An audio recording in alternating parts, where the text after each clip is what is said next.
Dengan risiko yang tinggi, Xiaoyao dengan Bingju akan memancing keluar siluman yang meresahkan warga. Dan tiba-tiba kompasnya bergerak, namun Xiaoyao menghilang. Bingju pun bergegas mengejarnya hingga pagi hari. Dia terus mengejar Xiaoyao sampai ke sebuah pulau. Tak lama, Xiaoyao melihat Hong Yi dan menghampirinya. Begitu juga dengan Bingju mengejar Xiaoyao yang memanggilnya. Karena merasa curiga, Xiaoyao melarikan diri lalu memanggil Hong Yi. Tak lama, Hong Yi pun muncul, namun tiba-tiba dikejutkan dengan melihat Ning An. Tanpa disadari, mereka semua terjebak dalam ilusi, namun tak berpengaruh bagi Hong Yi.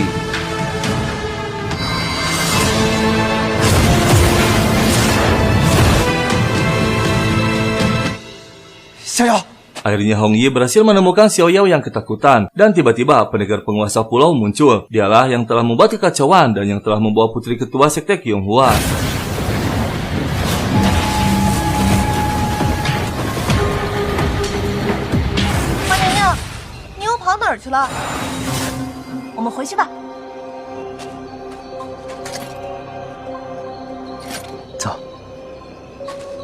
Bingju akhirnya sadar dari ilusinya. Dia akan melanjutkan lagi mencari Xiaoyao. Dan akhirnya...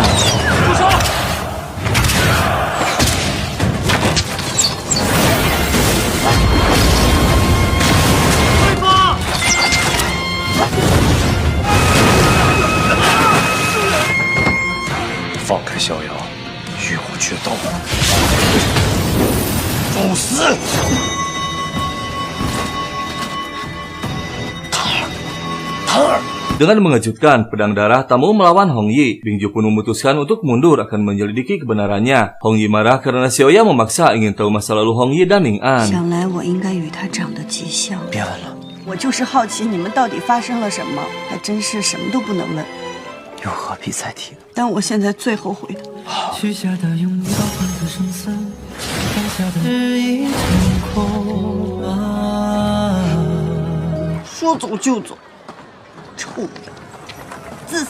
Dali dan Lolo yang ketahuan sebagai siluman akan dihakimi oleh sekte Qianghua. Tak lama, Bingju dan Xiaoyao pun muncul. Xiaoyao mengatakan bahwa Yunyi masih hidup, dibawa oleh seorang pendekar berilmu tinggi di sebuah pulau.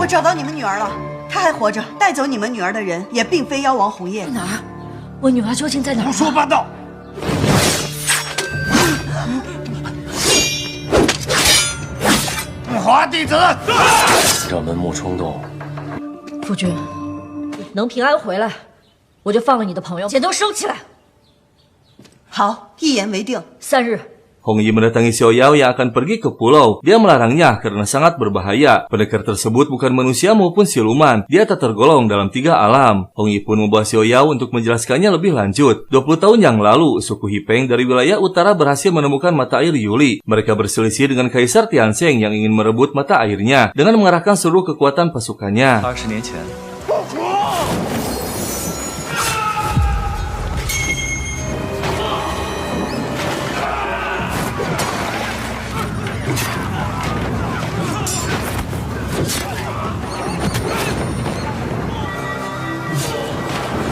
Suku Hipeng dibantai habis, hanya tersisa 1 orang prajurit muda. Demi balas dendam, dia menelan tanah yang tercampur dengan mata air Yuli. Dia memohon kekuatan dari iblis jahat, lalu berubah menjadi makhluk penguasa pulau. Namun semua cerita tak merubah pendirian Xiaoyao. Dia tetap akan pergi ke Pulau Kabut. Tak ada pilihan lain, Hong Yi harus ikut melindungi Xiaoyao. Tak ditunda lagi, mereka pun memasuki pulaunya. Dan tak lama, Xiaoyao berhasil menemukan Yunyi. Lalu mereka berdua dibawa ke tempat tinggalnya. Dan akhirnya bertemu dengan pendekar penguasa pulau bernama Ali. Hong Yi terkejut saat Ali mengatakan bahwa yang menghabisi para gadis bukan dirinya. Dia telah bertobat dan tak pernah melakukan kejahatan lagi. 堂堂一个妖王，你是痴？自来我这林子，所谓何事？湖底的那几个人族女子来找刚才的那个小姑娘，是你所杀？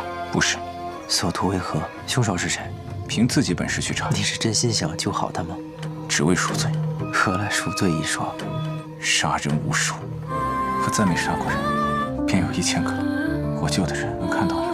Akhirnya Hong Yi dan Xiaoyao memutuskan untuk pulang, tak jadi membawa Yunyi karena ternyata Ali akan mengobati mata Yunyi yang tak bisa melihat. Yunyi memberikan kucing peliharaannya untuk diberikan kepada orang tuanya agar mereka percaya. Dia tak akan pulang sebelum sembuh matanya. Tak lama Xiaoyao pun menemui orang tua Yunyi dan menjelaskan semuanya. Namun Muking tak percaya karena mata putrinya tak bisa disembuhkan dan menyangka putrinya telah tewas.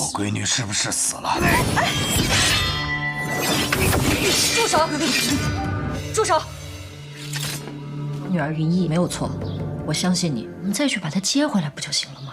等女儿眼睛治好了，我们走吧。 Setelah Muking dan istrinya kembali ke ruangannya, dengan mengejutkan ternyata Mukinglah yang telah menghabisi para gadis dengan menghisap darahnya. Ternyata dia mempelajari ilmu sesat. 你小点声，让让啊！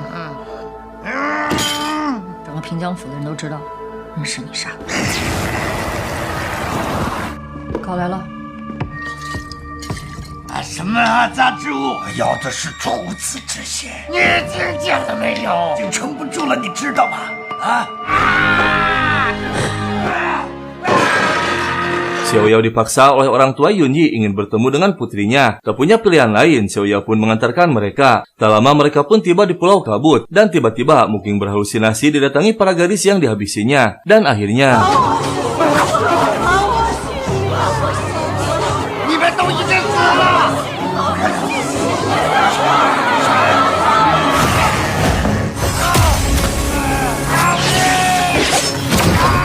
原形毕露。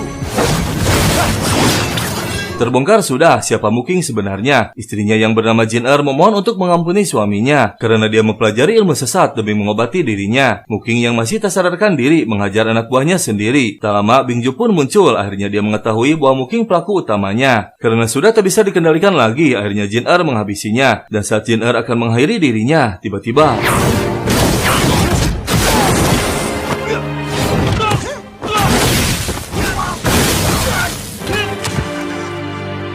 Ternyata Jin adalah kekasih Ali di masa lalu. Tak lama Jin pun tewas dan tiba-tiba...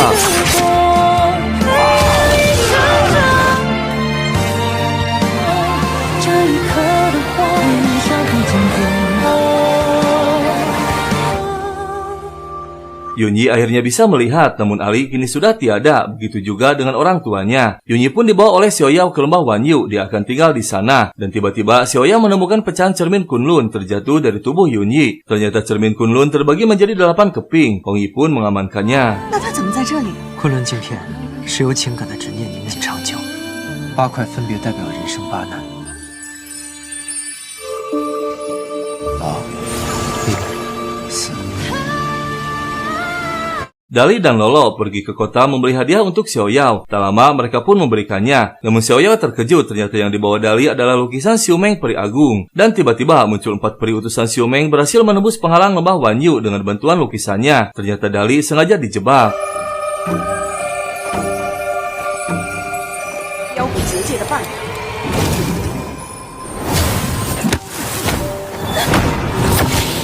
Dali dan Lolo ditangkap, sementara Xiao Yao berhasil melarikan diri. Xiao Yao memiliki ide untuk menyamar menjadi salah satu dari mereka. Namun saat akan pergi, tiba-tiba yang asli muncul. Dengan kecerdikannya, Xiao Yao berhasil mengelabui mereka. 还不快动手！还不快动手！是真的，快抓住他！快，我选你。那个，站住！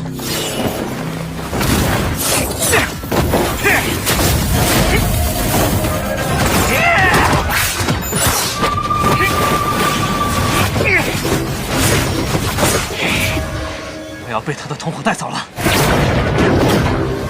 Xiao Yao berhasil ditangkap dan tak lama Hong Yi muncul. Setelah semua berkumpul, akhirnya Xiu Meng menampakkan diri. Dia mengundang Hong Yi untuk datang ke alam Yansu. Karena menolak, Xiu Meng melemparkan racun pelahap hati kepada Xiao Yao namun ditangkap oleh Hong Yi. Jika ingin mendapatkan penawarnya, maka Hong Yi harus datang ke alam Yansu. 名为噬心毒，来我燕虚幻境，1日之内想解此毒。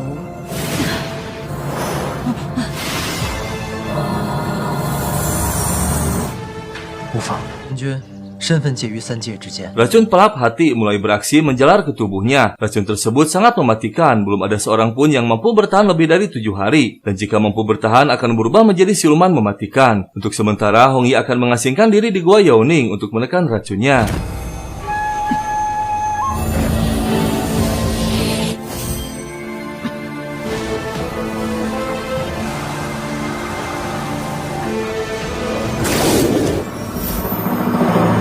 Hong Yi mulai kerasukan dan menjadi kejam, tak bisa mengendalikan dirinya sendiri. Dia mendatangi Hewu yang pernah mengkhianatinya untuk pergi dari lembah Wanyu. 你们2人已被权力蒙蔽了双眼，本君命你们滚出万妖国，本君深谙你们的心思，永不再回来。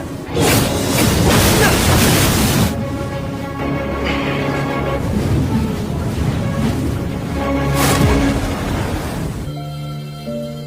Hong Yi kembali sadar dan bergegas menemui Xiao Yao untuk berpamitan. Setelah memberikan gelang rumput, Hong Yi pun pergi. Pagi harinya, Xiao Yao mendatangi Gua Yaoning, namun Hong Yi sudah pergi. Dia meninggalkan pesan dalam tulisan bahwa racun pelap hati lambat laun akan membuatnya kerasukan, tak bisa mengendalikan dirinya sendiri. Hong Yi memutuskan untuk pergi dari lembah Wanyu demi keselamatan semuanya. Dia pergi ke alam Yanshu menemui Xiu Meng. 真情不远。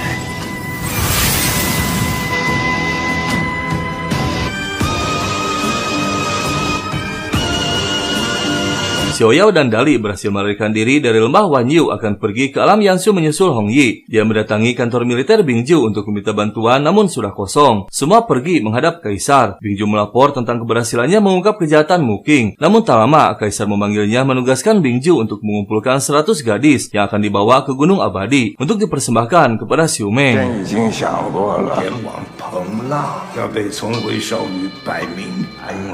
接受朕的公公，提前打开了。这事儿交给你办，到时候就由你亲自护送。其后准备个大船。微臣遵旨。 Xiao Yao yang sudah berada di ibu kota mencari keberadaan Bingju, namun tak lama muncul para preman kampung menggodanya.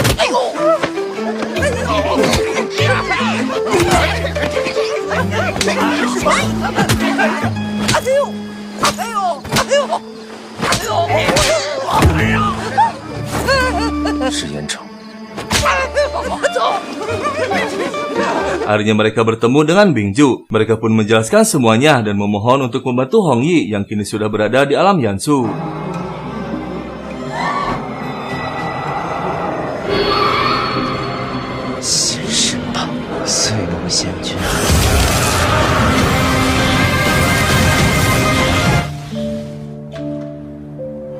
Hong Yi，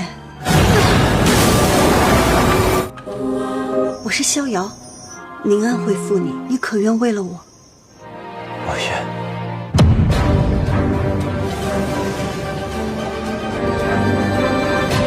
是你自愿把心给我的。 Atas perintah Kaisar, Bingju terpaksa mengerahkan pasukannya untuk mengumpulkan 100 gadis. Akan dibawa ke tempat yang sama di mana Hong Yi berada. Di samping menolong Hong Yi, sekalian akan membasmi Xiu Meng. Namun Bingju memutuskan untuk mengurung Xiao Yao agar tak ikut ke alam Yanshu demi keselamatannya. 你锁门干什么呀？怎么了？这符纸10天之后会自动解封，此行吉凶难料，好好等候，也免得白白丧了命。若我没能回来，你们也不必去了。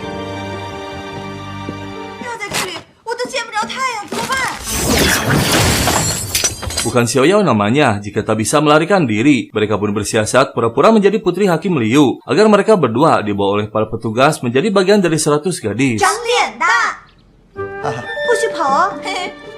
告辞。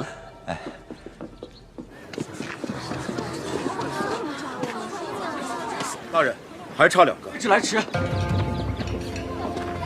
这边，发现了。 出发。是。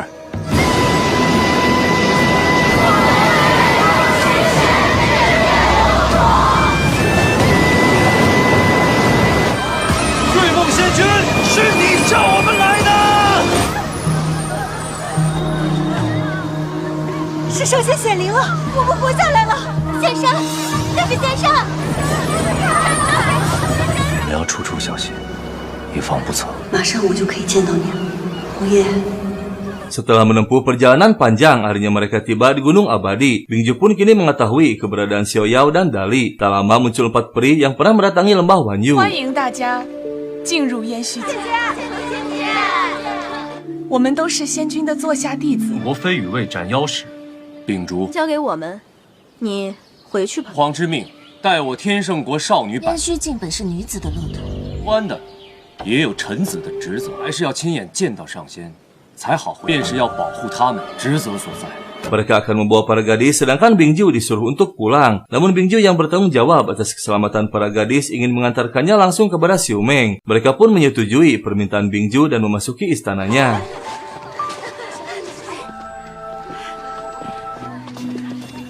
只能先到这里了，资质上佳者方可留下，先在此间安顿休息，带他们先去下舍安顿。且慢，我要确保的是，这些姑娘们。 必须豪放！你们2个，过来。就最后面那2个，把脸转过。又见面了，红叶可曾来过？先前饶你们一命，自然是来了。他现在在何处？大概已经偶作花肥。是妖刀直斩恶妖。 Akhirnya mereka berdua ketahuan. Bingju pun bergegas menenangkannya. Bingju mengatakan yang mengejutkan bahwa keempat peri adalah manusia. Dengan tanda pedangnya tak bergerak. Mereka semua dikelabui oleh Xiu Meng dengan kekuatan ilusinya. 所见都并非真实，这里就是他的异想之地。私欲幻化，让紫金现出原形。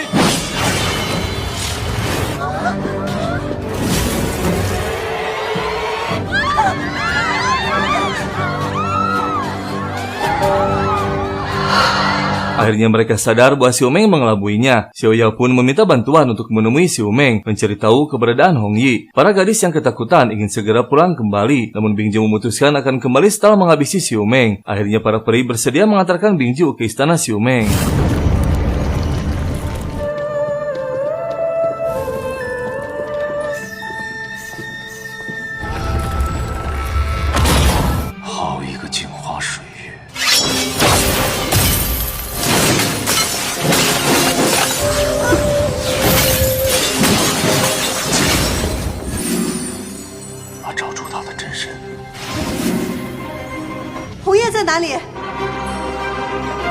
Xiu Meng akhirnya muncul, kedua peri pun ketakutan karena telah membawa Bingju ke istananya. Namun dengan entengnya, Xiu Meng kembali lagi sambil mengatakan kedua peri harus bertarung, yang menang akan dimaafkan.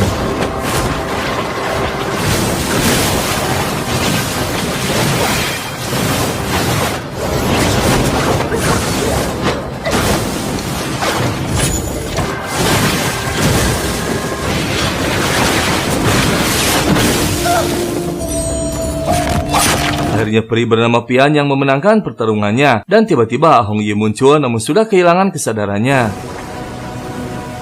Hong Yi, 他心知已逝。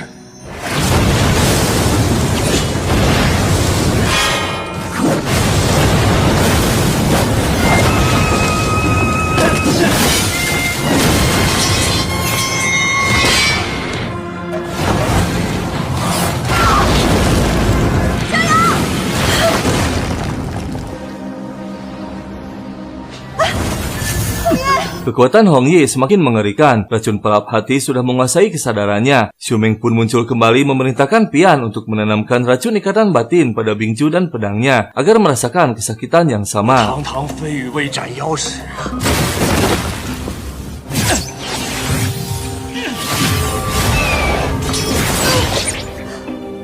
Xiu Meng kini berhasil mengendalikan Bingju dengan akal licik dan keahlian racunnya. Tersisa hanya Xiao Yao dan Dali. Namun dengan mengejutkan, Dali menyerah akan menuruti segala perintah Xiu Meng. Begitu juga dengan Xiao Yao memohon untuk menetralkan racun dalam tubuh Hong Yi. Sebagai imbalannya, dia akan membantu mendapatkan pecahan cermin Kunlun. 恳求仙君为红叶解掉噬心毒的仙君找到昆仑精品。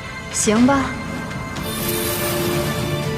Xiao Yao ditugaskan untuk menyiram tanaman bunga yang luas hanya dengan satu gayung. Diuji kesabarannya agar putus asa. Xiao Yao yang teguh pendirian menjalankan tugasnya dengan sabar. Setelah selesai dan beristirahat, tak sengaja gelang rumputnya tersiram yang tiba-tiba hidup. Ternyata gelang tersebut adalah inti jiwa Hong Yi yang sengaja disimpan pada Xiao Yao agar kesadarannya tersisa tak sepenuhnya dilahap oleh racunnya, dan berharap agar sembuh kembali. 你是红叶的内里元神，尊会的我都会，跟本尊的六感都是一体的。得听我的。 小叶子，